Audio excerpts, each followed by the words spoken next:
Hello mga guys, so welcome po muli. Ang aking topic for the day is mag-share lang tayo regarding sa nangyari sa akin ngayong araw na ito. So bago tayo simula dun sa lahat ng mga first timers, please don't forget to subscribe and pakiclick na rin yung notification bell at pakiclick na rin yung like button at pwede kayo mag-iwan na inyong comments sa comment section below. Ayun, ngayon lang ulit tayo nakapag-vlog ng ganito, yung nakipagkwentuhan ako sa inyo dahil nitong mga nakaraang araw ay napaka-busy ni Chocopam. So, yun, nagsisingit lang tayo ng oras ng pag-vlog, ng pagsasagot ng mga nasa comment section kapag meron tayong spare time or free time na yung parang yung walang-wala akong ginagawa, doon ko lang siya sinisingit yung aking pagsagot sa inyo sa comment section at yung paggawa ng mga vlogs. So, ano ba yung aking topic for the day na gusto ko kong i-share yung kwento? So, yeah, these past few days, I've been applying for a job. Siyempre, sa hirap ng buhay ngayon, sa dami ng ang tawag nito sa mahal na mga bilihin ngayon, kailangan mag-double time tayo para na sa ganun ay mag-survive tayo para sa ekonomiya. Yan. So, yun na nga. So, itong araw na to, meron tayong job interview, then job exam, pero hindi ko na babanggitin sa inyo kung ano yung company na aking in-applyan kasi basta private na lang yung yung company.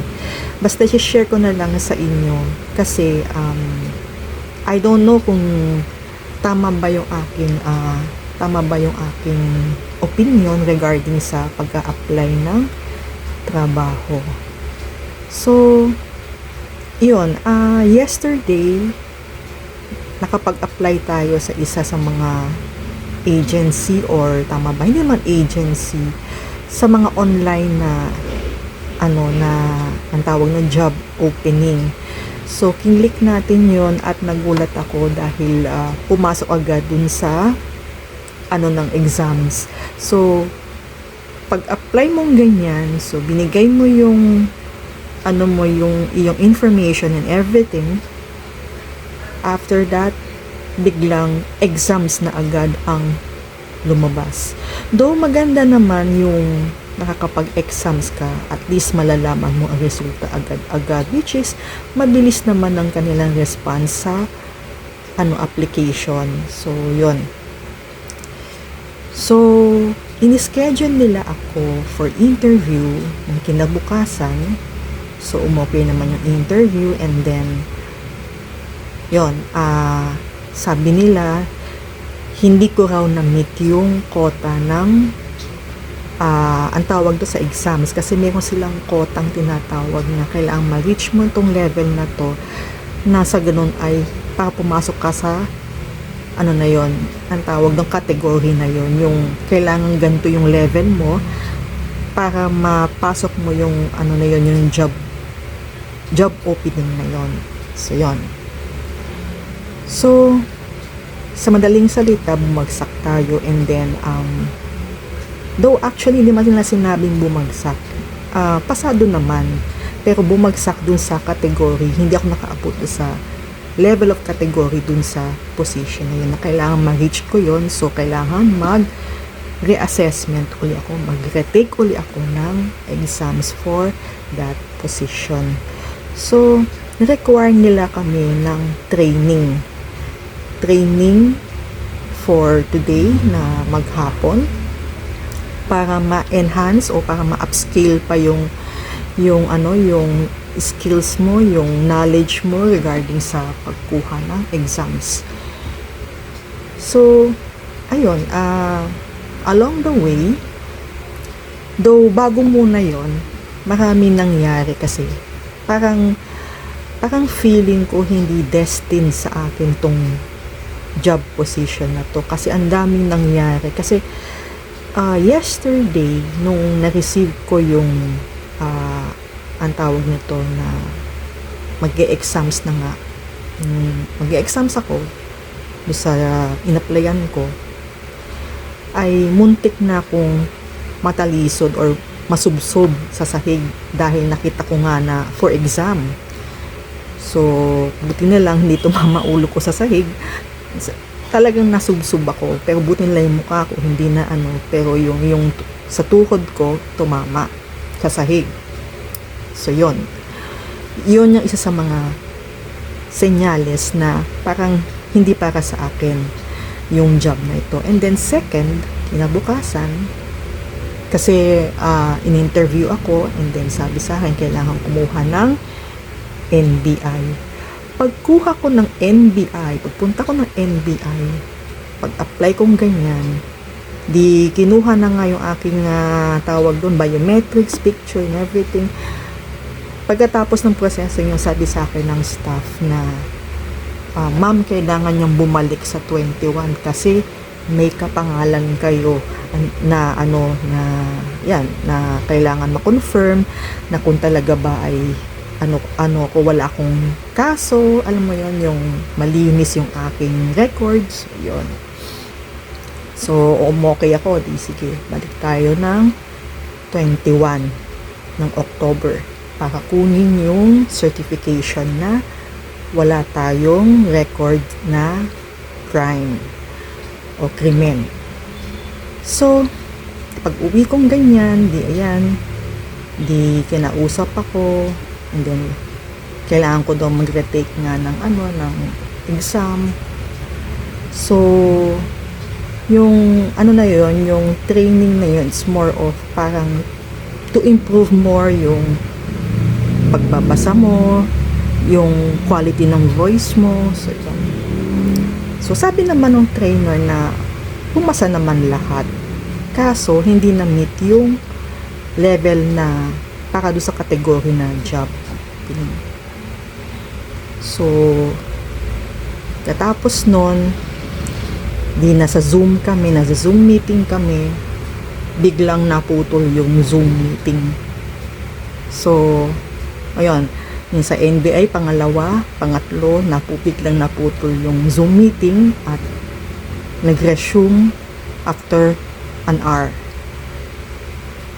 So, yun, and then along the training, kailangan daw ng earphone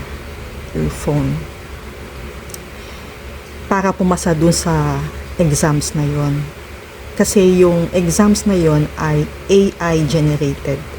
So, kailangan maintindihan ng AI yung sasabihin mo, yung babasahin mo, yung sasagutan mo, na sa ganun ay may chance na pumasa. So, meron akong headset dito. Pero, alam ko gumagana yon. Biglang, nasira yung headset ko. Nung nasa Zoom meeting kami, inon ko yung aking microphone sa headset, and then, yan yung microphone. Tawag yung trainer sa akin. Tapos, hanggang sa hinatak ko na lang yung headset ko dun sa nakakabit dito sa cellphone. So, sabi ko another sign. And one more thing, yung trainer namin gusto niya na hanggat maaari ay maganda yung earphone mo o headset mo o mobile phone mo o laptop mo para maganda yung quality ng sound para bumasa dun sa exams. So, yun. So, nangyari na ngayon, nasira yung aking headset, and the trainer does not want me to use yung speakerphone sa mobile phone kasi babagsak daw ako sa exams. So, yun. So, sabi ko sa sarili ko, parang sign siguro na hindi para sa akin yung job. So yun. So ang sabi sa akin ng trainer na i-reschedule na lang sa HR yung aking training. So actually hindi na ako nag-reply back kasi along the training parang na-disappoint ako kasi kailangan kasi mag-invest sa earphone at saka headset na which minsan mo lang gagamitin para sa exams. Alam mo yon, yung parang kailangan gumastos ka ng malaki, magandang earphone o headset para lang makapasa dun sa exams. Parang hindi na ako nagpatuloy kasi parang na-realize ko na parang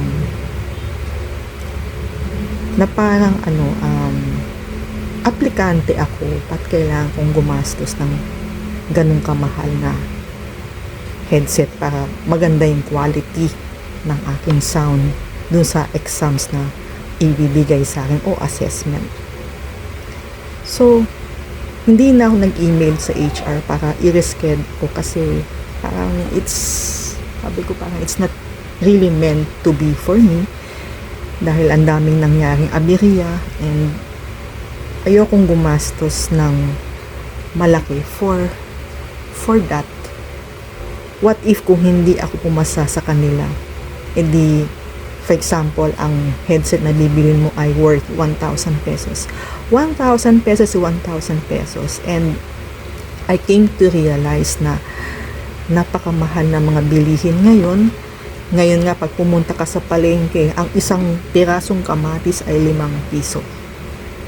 Ang luya halos ganun din. So